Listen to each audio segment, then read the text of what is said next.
Welcome, everyone. Thank you for joining us tonight for this info session with SageCore about interning abroad at a startup from a perspective of a startup founder with our Q&A tonight with our special guest.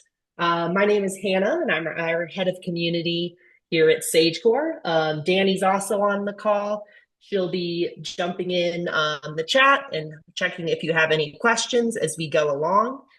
Just an FYI, we are recording the call. So if for some reason you need to jump off early, we'll be sharing the recording afterwards with everyone who registered. Or if you weren't able to make the live call and you're watching this right now, welcome and thanks for following along.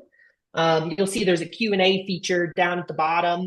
You can go ahead and submit a question on there at any point throughout the call. And we'll be able to circle back on those at the end after the Q&A and answer some of your questions if you have any for our guests.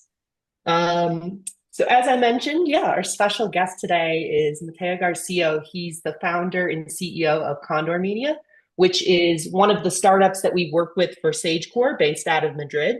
So we're going to be learning more about his company today and a little bit about, his background as an entrepreneur and how he kind of came to be the founder of this company. And I also want to ask him a lot about Madrid in general. We were just talking about this call about what is sort of like underrated destination Madrid is, and what makes it sort of awesome, not just for startups and companies, but also just an awesome place to spend your summer if you're going to pick 2 months, to go abroad. So we're going to be hyping up Madrid a little bit, talking about startups, talking about Condor Media. So at this point, I'd love to turn it over to you, Mateo, just for an introduction and just tell us a little bit about your company, please. Thank you, Hannah. Yes, this picture actually brings back some memories here with Ryan. They called him Pancho, by the way, in the office, because if I'm not mistaken, his middle name was Francis and Francisco, and they called them Panchos in Spain. So, his name was Pancho that summer. So yeah, Mateo Garcia. I'm the founder and CEO of Condor Media. Condor Media is a digital media agency. So our core is actually sports, but we also work in entertainment and in Web3, in crypto. And we do from everything that a digital media agency does. That means production. So we do from, actually producing content, post-producing content. We also do marketing from marketing strategy all the way to execution. And then we do also partnerships. So partnerships is looking for example, we have a section of our business which is athlete management agency. So we manage some athletes, we find them partners, we find them endorsements, and we take a cut from those endorsements, but we help the athlete manage that brand. We also do that with other institutions, not just with talent.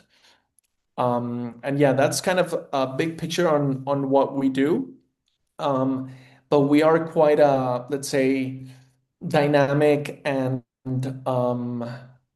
let's say relatively complex for a small company. We're relatively complex because we are very much we do have very much a startup culture. We have a bunch of different projects going on. So we have Condor Media, which is the company itself, but then we also have an AI, let's say, project that generates AI content for publishers, for leagues, for football clubs or soccer clubs, basically for any sports property or publisher. We also have the talent management agency, which, as I said before, we manage sports talent, but we also manage content creators. And then we also have a TikTok live agency. We are a TikTok live agency in Spain. If you guys have seen TikTok lives and you guys have seen battles and all those formats on TikTok live, we are a TikTok partner, and we basically onboard aspiring content creators, and we professionalize them, and we help them with troubleshooting and so on with TikTok. So that's pretty much everything that we do, and super excited to be here. Awesome. all these different sort of like areas you're talking about that kind of all fun fall under the Condor media. Was that like you kept seeing sort of opportunities and different sort of needs or problems to solve in the market that those different sort of areas kind of cropped up under the business? Is that sort of the evolution?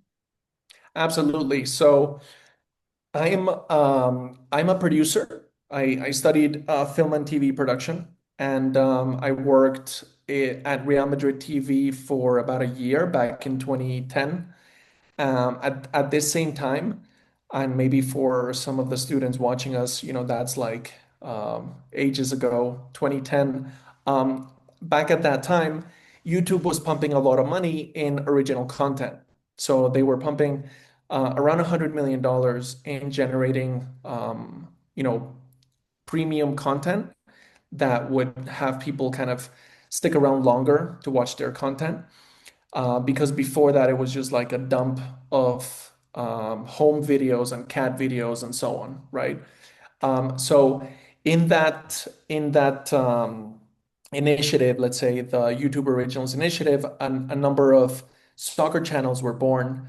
One in the US that was, let's say, a joint venture between MLS, Adidas, and YouTube called Kick TV.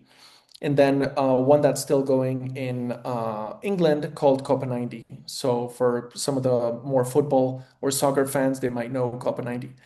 I was exposed to that back in the day, and I saw that there was an opportunity because nobody else was, focusing on producing and post-producing digital content for football, for soccer.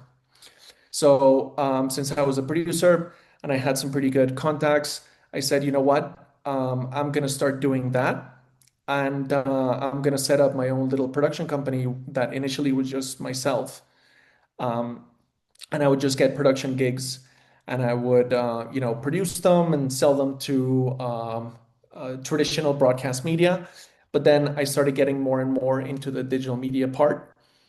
And then finally, when we started growing a little bit more, then I just decided to focus away from traditional broadcast media and only to digital media. So that has been very much our, let's say, MO since then. We've been constantly looking at the different gaps in the market. We've been looking at what the, let's say, logical step is for us and pivoting relatively quickly. And therefore, we have such, such a, let's say, dynamic range of products and services because we kind of go where the market is looking for, it's hard enough to be out there. Uh, if you're set on, I'm just going to do this, you're making it even harder for yourself. Yeah. And what about, tell us a little bit like, I will always tell students that like when we talk about working with different startups in our different locations, that can be anything from like a small 1 to 2 person team to like a more established company like yours that has like almost, has grown out of that startup phase, even though you are very much operate still like a startup. Like, how big is your team? And sort of like, you know, does everyone work together in one office? Do you have remote folks? Like, just kind of paint the picture for us a little bit on, yeah, what your company looks like. Of course, yeah. So there's about 16 of us right now. Mhm. Most of us are in the HQ in Madrid, but Mhm. we do have one person working in Colombia, one person working in Mexico City, and one person working in Chicago. Very Um, cool. yeah, so we do have clients in the US. So Mhm. our, let's say, Latin America time zone, they take care of those clients. Actually, Ryan worked with one of those clients last summer, which is a film Web3 company called Decentralized Pictures. Super, super interesting. So yeah, they're based in LA, so we need, Mexico, LA slash time zone. And then, our team that does the heavy lifting is in Madrid. But we're very much a very young team. I'm by far the oldest, and I'm 44. I think The oldest after that is 38, and then everything and everybody under that is, I think, 31, and then 27, 25, 26. So yeah, I mean, since we work in digital media, we can't be a whole bunch of, old farts pretending that we know what works on Instagram and on TikTok. Young people need to be the ones that generate this content. Mhm. They're the ones that understand what the language is like. They're the ones that are consuming and making the decisions that companies are paying big bucks for. So they should be the ones that are working on the um, strategies and working on, how to service our clients. Very cool. And what about so you have the headquarters in Madrid, and like if you were to do this program through SageCore and you'd be working out of Madrid, it would be out of those offices. And is Oh that like yeah, you of have your course. own Yeah. offices, or do you share space, or what's that kind of look like as well? Yeah. So we have a great office in pretty much downtown Madrid. It's a great office with an amazing view. Super comfortable open space. We don't share the space with anybody else. Mhm. The team has a blast in the office. Sometimes a little bit too much fun, and the neighbors complain and tell us to turn the music down. Okay. But we do work really hard, but Yeah. we're so let's say lucky to be working in an industry, especially like the sports industry and entertainment industry, that I Yeah. always tell my team, you know, why should we be miserable working at the office? Like we should, if we can have fun and at the same time do amazing work. And obviously, when it's time to lock in and get your work done. But aside from that, we're gonna be spending all of this time working. We might as well enjoy it. I love that. Um, and what about, I guess, just like kind of talking about Madrid in general, like what makes it a great place for, startups, companies, like just sort of maybe about the startup scene in general, I guess, like when you think about it, what makes Madrid attractive? So yeah, I mean, if you look at Madrid just from the perspective of, a European capital, it's an amazing city because it's very small for a European capital. You can get Mm, anywhere, within half an hour by metro, by bus. I yeah. walk to the office, and walk back home. It's super safe. The weather is amazing. Mm, There's lots to do. There's amazing nightlife. There's amazing food. So, the quality of life there is unbelievable. When it comes to Madrid as a startup um, capital, I do have to say that in the last few years, it has gotten a lot better. The mayor has put a lot more, let's say, investment and a lot more. They're trying to make it a scene that's bubbling up a little bit more because yeah. Spain hasn't traditionally been known for a startup being like a startup hub, right, of Yep. Europe.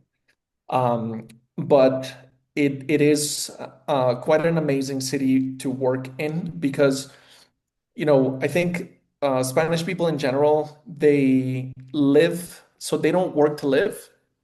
Sorry, it's the other way around. They don't live to work, Yep. right? They work to live, right? So work is secondary for them. That's not at all my case. I'm absolutely obsessed with work, and that's all I think about. That's all I do. But living in that environment is amazing because everyone is so relaxed and everyone is having a good time. The terraces, outside they're always open.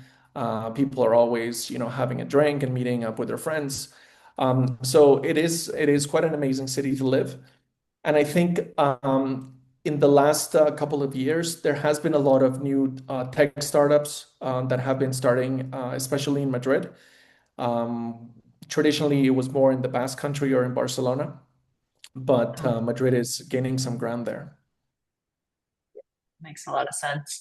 And, you know, I think also for students that are doing our program and going for these 2 months abroad, like, yes, of course, you're there to get this professional experience. And this is like an important summer that you can't sacrifice, like not getting that professional experience by, you know what I mean, like going abroad. So, yes, you're ticking that box. But then also, you are there to explore and have an awesome time in Madrid. So when you were kind of describing it and talking about, you know, all those benefits of like why you'd want to be in Madrid, I'm like, yes, of course. And then after the workday, like go out, have fun, you know, explore the city. So with that amazing weather. So that makes a lot of sense to me. Exactly.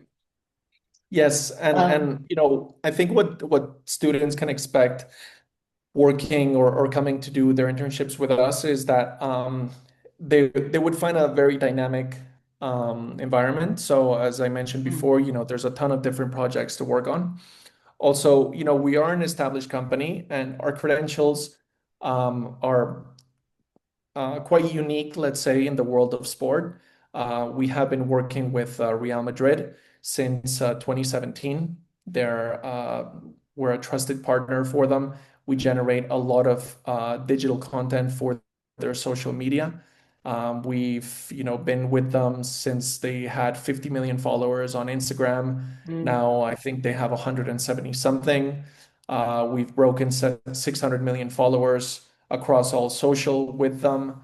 So it's been quite a ride with Real Madrid. Um, we also work with big brands like Bybit, which is a crypto exchange, with OneFootball. With Al Nasser, we had a massive project that lasted for 2 years, and we actually won the um, best digital transformation initiative of 2025 at the World Football Summit. We won that last year. So I think that, students that come and intern with us, they're also going to get exposure to being able to, see what working with large companies like like these are. And then also for the resume, this can be very, very attractive as well. yeah, especially if you want to go into those industries. I mean, I know that those are competitive, you know, to go into sort of sports and entertainment often if you want to kind of get your foot in the door there. So that's amazing experience to get to, you know, work with clients like that. So, and tell us a little bit about, so we've mentioned a few times and we had on the photo, Ryan was with you last summer and he was doing a marketing internship, just, you know, not a deep dive, but just like a little bit about some of the things he worked on last summer, or if there's like a Of project or course. something that we could highlight from, yeah, Ryan's work. Yeah, yes, he worked mainly on the centralized pictures project, which is our client that works or that does let's see, Web3 film. So basically, what they do is just very quickly they help movies get funded through grants that either companies or private individuals give. Um, and then those projects are actually voted by a community, and then the winners end up getting funded. So as you can imagine, this client requires a lot of content marketing, especially, and that's mainly what Ryan worked on. So that meant a lot of creating a lot of organic content for social media. So there is a strand called Film Fridays, and he ended up presenting a lot of the strands. So Okay. he had experience in front of the camera and behind the camera, and also writing. So he really loved it, and so he would present that strand. He would talk about films and talk about, what the latest indies are. He also worked with our account manager for that project, Fatima, and helped her with the marketing strategy for a product that they were launching, as Cool. well as with the marketing execution for it. So yeah, it was a lot of digital marketing that he did, but it wasn't just kind of like looking at graphs and looking at metrics. Yeah. He got to go out and shoot content. Oh, and make very some really cool. funny and very engaging pieces of content. That's awesome. And what about, I guess, either thinking of Ryan or just sort of interns in general or like future interns that you host, like what helps an intern sort of be successful, I guess, sort of at your company and what might they sort of like also underestimate about like kind of what we've hinted at a little bit of that fast-paced sort of startup culture? Yeah. So, with I think most startups and especially digital media companies, Yeah. and this goes for interns, employees, anybody new, there is a sort of onboarding that lasts maybe about a day or two, which is just here's your email, this is how things work, this Hmm. is how we work on Slack or ClickUp or Monday, and just kind of like mapping out of the whole thing. But people are mostly thrown into the deep end, and they're just kind of thrown into the thick of it. Obviously, we're very aware, and we like to give people the option to work on what they're interested in. Hmm. So, for example, in the case of Ryan, he very much wanted to work on decentralized pictures, and that's what he worked on most of the time. Hmm. So, we do have interviews with the interns on beforehand. We expose them to the different projects that we're working on, and then once they get there, then we say, all right, this is the project, this is what you're going to be doing. Obviously, we understand that this has to be a learning experience first and foremost. So they'll be kind of shadowing someone, but that person is not going to be just fully micromanaging them and saying, put this here or copy and paste it this there. Yeah. They do have a lot of bandwidth to not just do what is asked of them, but also to create new ideas, to mention different things that we could potentially do. We like interns to think out of the box, to Hmm. ask a lot of questions, to be super, super annoying and ask a lot of questions to everybody. And just, even if they think it's a dumb question, it's never a dumb question, because we find that a lot of the times through answering those questions, we potentially look at things that we hadn't thought of before.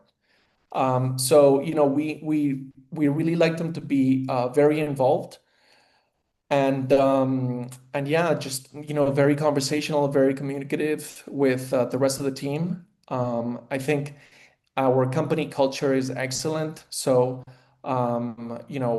it's hard to get to a new company, a new country, and it's like your first day of school, right? So you're probably Yeah. nervous, but the team always makes everybody feel super, super special and welcome, and they usually give them a nickname pretty fast. They're mostly Latin Americans. We're a bunch of different nationalities. We have Spanish people, French, Lebanese, Mexico, Colombia, Peru. Um, yeah, a bunch of different nationalities. So Costa Rica, we also had Costa Rica there. So yeah, I would just say, ask a lot of questions. Don't be afraid to make mistakes. Don't be afraid to, break things. You're not gonna we're not gonna put you in a position where you're gonna, potentially lose a client. So, you're going to have guardrails, and Yeah. it's about enjoying it and just, having a good time and making the most of it. Yeah, I'm glad you said that about asking questions because I think you're right. There is a little bit of fear of like, I've heard interns and alumni say before, like they came in and they felt some type of pressure they were putting on themselves of like, oh, I should already know this or I should already you know what I mean? Like kind of putting the pressure on yourself to already be at a certain level or know something. But I think you can give yourself sort of the grace to say, yeah, I'm here to learn as well. I'm not going to know every single thing. And I think the more important thing is that I'm willing to sort of investigate it or figure it out or, take on new challenges. It's not going to be just everything I already have learned in my classes or, prior internships even. So there's going to be some new things that come Exactly. up. And in digital media and social media, Yeah. anybody that tells you that they know exactly what they're doing is lying to you. Yep. Um, we're just better at guessing what the algorithm is looking for than a lot of other companies Yeah. because we have an amazing team. So, we're just testing, we're just doing trial and error as well. So, I know my side and I know what I need to do as CEO, but we're constantly making mistakes and we're constantly asking ourselves questions.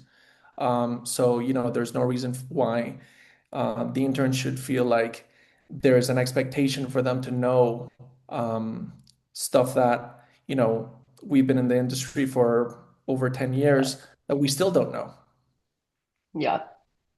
Yeah. Yeah. I'm glad, yeah, that you said that about the questions. And what about like, I guess, is there a way that you sort of like invite interns to sort of like give that feedback? Like, is it like you sit down in a formal meeting and you kind of ask those questions or ask them at any point along the way? Like just sort of constantly be, like So what does that kind of look like? usually it's at any point along the way, but I do like to sit down personally with interns.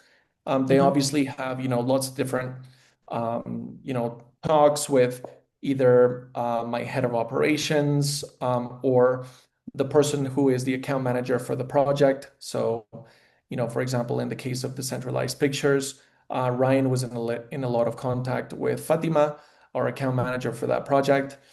The dynamic was very much between them. But she was in Chicago and Ryan was in Madrid. So, he still had to do a lot of work with the rest of the team in the office. So, I do like to sit down and with the interns after they kind of found their bearings and just have, a super informal talk and ask them how they've been doing in Madrid, what they think, what their initial thoughts of the company is. This is about a week or two into it. Yeah. Um, what they would do differently, what they like, what they don't like, just very open, kind of relaxed conversation. But yeah, just along the way. Yeah.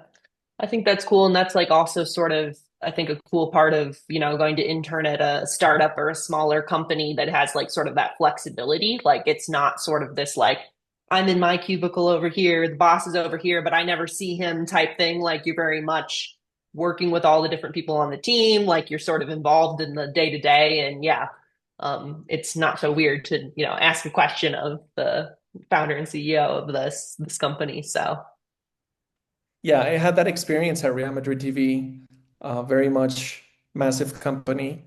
mhm, Um, and it was very much like your job is to pull this cable from A to B.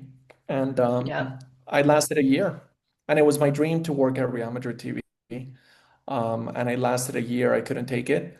And I left there and I founded my own company and never looked back. So I do understand, what a more corporate culture can do to a person and what can, and some people love it. Some people love Yeah, for sure. that style, but it's definitely not our style. Yeah. And I guess sort of like on a related note of that, like how do you think an internship at a company like yours sort of like helps students stand out more than sort of like what would be that, more traditional corporate internship at the big company? You know, what sort of stands out on the resume or maybe in future interviews that kind of that you take away from this experience? So yeah, I mean, in a more, let's say, corporate company, Hmm. um, corporate, just corporate in general has a lot of layers, right? So Yeah. you have like middle management, which could be, depending on the company, a couple layers. Um, you have lower management, you have, the people that execute, and then you have the interns, right? So the exposure that they get, that interns get in corporate is very much less than, or let's say it's more grunt work. And I'm sorry for calling it that, but it's, just like copy and paste cells on an Excel or something like that. Do that for 8 hours and go home. In a company like ours, you actually get to sit in meetings with clients, and you get to watch our team manage clients. You get to watch our team take a client request and watch the whole protocol on how that request comes to life, not just in our, let's say, on the production side, but then also what the delivery looks like and what the client thinks about it. So that, in my opinion, is much more what the real world is like, because big, massive corporate companies, they're very much part of the real world, but they function in a very specific way. I think most of the companies are small to medium-sized companies, and they do have to, everyone has to be able to wear many hats. And I think that experience is, for an intern in a company like ours, is absolutely amazing because they get to see what that actually looks like. Yeah, agree. Yeah, and it gives you, what do I say, a lot of things to talk about sort of when you're, going on to that next, whether it's your next internship, or if you're graduating, it's going to be that job, like a lot of like hands-on and sort of like really tangible things to talk about too, that kind of, yeah, stand out, as you go on that career journey. That makes a lot of sense. That's Um, that's all. That's also a really good point because in a company like ours, you get to actually sit down with the founders. mhm, Um, and you get to have conversations about your career and where you want to go, and you get to have that feedback loop with the founders on yeah, what you're looking where you're looking to go and how you're looking to move. And there, in corporate, it's going to be very hard to get to the CEO to have a chat about yeah, where you should do next in your career. yeah, yeah. Not necessarily having lunch with the CEO. So, and what about, I guess, just in general, like what advice do you have for students who are like looking to make the most of this sort of summer experience going abroad for 2 months, whether it's really if it's Madrid or anywhere, in any of our locations, like what tips would you give them? What wisdom? So the number one thing I would say is treat your whole internship as a 3-month job interview. Mhm. You're not necessarily interviewing for the company, you're interviewing for the industry. So if that industry is where you want to be, um, look at that, take that experience as an interview for that industry, right? So get as much as information as humanly possible as you can get, as much experience as humanly possible as you can get, um, and definitely look at it that way. I would also say everything, say yes to everything. Um, Mhm. that's outside of your comfort zone. So, if it's a little scary, say yes.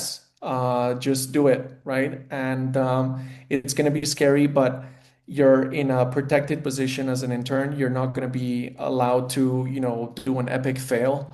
And that discomfort and that scariness is actually going to be really important for your growth. Um, and then also, as I said before, just going back to the questions, ask a lot of questions, ask for feedback. Don't be afraid to ask your direct reports, the founders, on what you're doing right or what you're doing wrong, what you could be improving on. You have that you have the opportunity to be in a company that allows you to do that and that has a very open communication, so you might as well take advantage of it. Yeah. I love that about saying yes, because I think of that as in the professional kind of context too, of like, different opportunities come up, different things that maybe we talked about before that you haven't worked on before, and these things might present themselves. Say yes to that. And then also outside of your internship too, when people are saying, hey, we're gonna go do this, or maybe you did this internship alone, you didn't go in knowing anyone else from your school or something. Say yes to those opportunities too, exploring and sort of having your time abroad, because yeah, what a unique experience to get to do that and spend your summer abroad with this new group of people. So Say yes on Yeah, all I mean, fronts. Yeah. this discomfort is going to ultimately make you grow. And Yeah. saying yes is ultimately a big part of our company culture and philosophy. So we are Yeah. very much client first.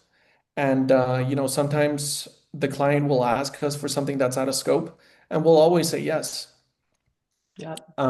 Because that's how you establish long-term relationships. And especially in the sports and entertainment world, they're very small worlds. So you need to, be very careful with your reputation. And once people know that you're good and once people trust you, then they start giving you bigger and bigger projects. Awesome. Could you talk more to, you were talking about treating the sort of entire summer experience like a job interview. Like, what are some sort of like, almost like examples of that? Like, what does that look like in terms of, I mean, I know we said like they asking questions, but what are some other pieces that kind of make that successful? So a big part of it is networking. Mm, Um, you yeah. know, so basically every coffee, every after work plan, every initiative or like team building thing that the company does, or when your teammates go out for a drink later on or on the Yeah. weekend, uh, do it. Go hang out with them. Don't don't fall for the easy. I'm just gonna go back and hang out with the people I know. Yeah. Maybe some other interns that came with me. It broaden your horizons and try to do as much networking as possible. Get some of my team members to introduce you to other people. Like I said, it's a very small industry. You need people to start getting to know you Yeah. if you want to work in sports. And that's what I mean by it being a job interview. At the end of the day, I'm still working as if it were a job interview. I'm still out there. I'm trying to get to know everybody. I'm doing networking. And for me, it's super hard to say yes. I know I preach and I say yes to everything. For Yep. me, it's increasingly harder, but I'm old, so I have that excuse. But Exactly. Our interns don't have that excuse. exactly. So yeah, I mean that's what I mean. Go out for that coffee. If there is a run to go, see a client or a content creator, go volunteer to do it. Yep. Yeah, think of it as if potentially that company would hire you after the fact, but also those relationships that you're gonna create while you're there are gonna be, or potentially are gonna be meaningful relationships for your professional future in that industry. 100%. And I would even say, maybe even you come at the end of this and you go, this isn't the industry, or maybe I'm not sort of seeing myself in this. It doesn't matter. You're still flexing sort of like, I want to say you're practicing, you're, putting this in habit. Like that's going to be relevant in any job you do, in any industry, practicing that exactly what you're describing, Mateo, like getting out there, saying yes, and sort of having these experiences. So it translates, to everything you're going to do professionally after this. So Absolutely, absolutely, and for interns, at the age that they're interning, even if they're juniors or seniors, still you have your whole professional career ahead of you, and you don't have to settle for an industry, or maybe you love sports, but you come intern with us and you realize, you know what? The sports industry is not for me. I love watching sports, but maybe working in the sports industry is not my thing. Maybe I yeah, prefer entertainment or I prefer, something else. So, the more that you allow yourself to get information and to get experience, the more you're going to know how much you actually want to do that or not, right? And that's going to yeah, save you potentially a lot of heartache in the future because, you might go into a job and then, 4 or 5 years down the line, you might realize this is not what I want. So your internships are these mini tests that, like I said, like you said, Hannah, they translate to real life, even if it's not your industry, right? It's your chances to kind of go out there and ask a lot of questions and make a lot of mistakes and make some friends and make some contacts, Yeah. and not really suffer many consequences for some of the things that may not have gotten the right way. Yeah. I agree 100%. Um, I'm going to jump in a few minutes here and I'll run through just like a little bit an update on which locations we still have open for this summer. And for anyone that wants to hear about sort of the admissions process for SageCore, like if you're thinking about applying for this summer and you haven't yet, a little bit about what that looks like and what sort of the actual like program looks like around interning at a startup. Before we do that though, and Mateo jumps off, do we have any questions in the chat? Um, Anything that people want to ask? I don't see any popping up right now. Danny shaking your head.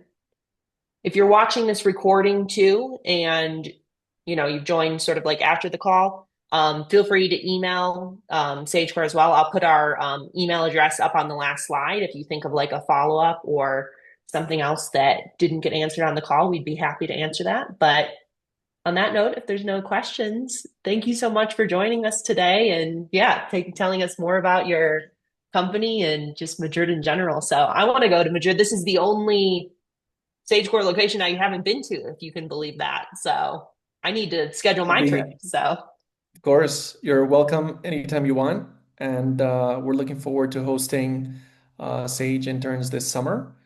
Thank you so much amazing. for Yeah. your time and for the space, and take care. Thank you. Thank you for joining us. All right. We'll jump over real quickly here. As I mentioned, I just have a few slides to run through, just a little bit more around the program. Like what, no matter where you are, sort of like in the application process. I know some people are considering this for this summer. You might have already applied.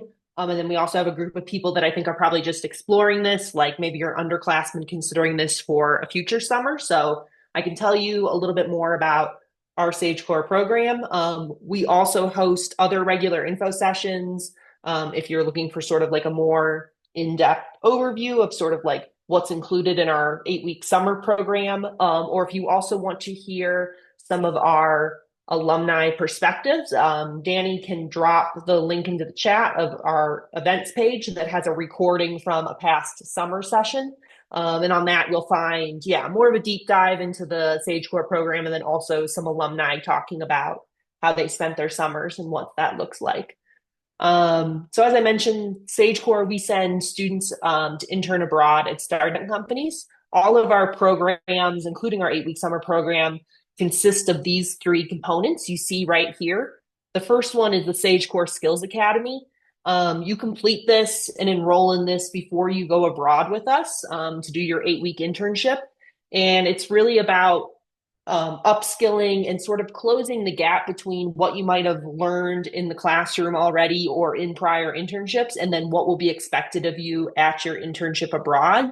So you're working on sort of specific modules related to the career track or to the placement type that you'll be doing. So in the case of something like marketing, you might be getting more familiar with Google Analytics, with digital advertising, with HubSpot, whatever it might be in terms of upskilling for your particular track. In our Skills Academy, we also have a lot of like soft skill modules, things like we were talking about on the call today around networking, and sort of making the most of your summer that way. So the hard skills, the soft skills, and then also pre-departure modules that'll help you get prepared for the city that you're going to be in, spending your time abroad.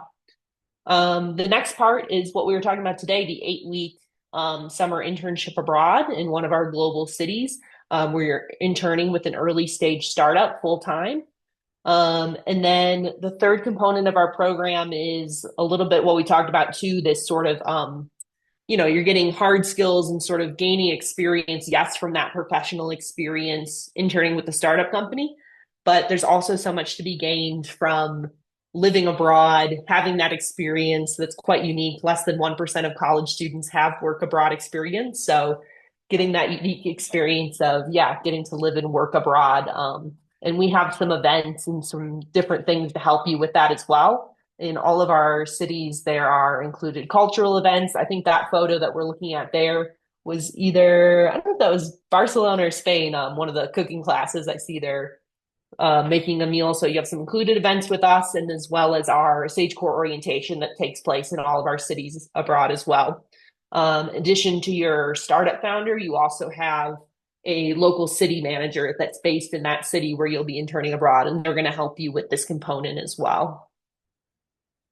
These are some of the pieces that we just talked about. Like, really, the reason you would do a program like SageCore is because you want all of these sort of like inclusions and sort of support from start to finish, doing a program like ours with a sort of cohort experience. So, in terms of everything ahead of times, in terms of like the pre-departure advising, matching you with the startup, the resume review, getting you ready to interview with the startup before you go abroad, all of those pieces, and then all the support that you receive while you're abroad. So those things we talked about, like the orientation, cohort dinners throughout the experience, the included group activities, and then also important things like the medical insurance and 24/7 staff support while you're traveling abroad.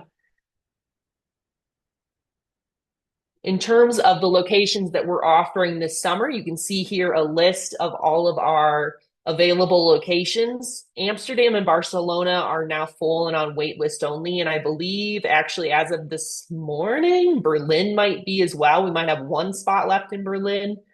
Um, Looking at the other locations, Lisbon, Madrid, and Paris, I think this week we're at about like 5 or 6 spots for most of those cities, maybe 4 to 6 spots for most of those cities. So we are right at the end of the admission cycle. Some of these programs that are departing end of May, like it's crunch time to, yeah, be booking flights, getting prepared, going through the internship matching process with our team. So if you're thinking about going abroad for the summer, I would definitely encourage you to start that application ASAP if you have not already, for folks that are wanting to consider it for this year. We do also have a remote program that's a little more flexible in terms of like the timing, or if you're still sort of trying to figure out your summer plans. But for the abroad locations, I would encourage you to make a decision pretty quickly here and start that process with us. Um, if you go on our website, sagecore.com, and Danny can drop the link into the chat too of our application page, you'll see a big button in the top right corner that says apply. Our initial application is very quick. It only takes about 10 minutes to fill out that application and upload a copy of your resume for our team to review. Usually hear from us in around, I would say, like 1 to 3 business days after you've submitted that application.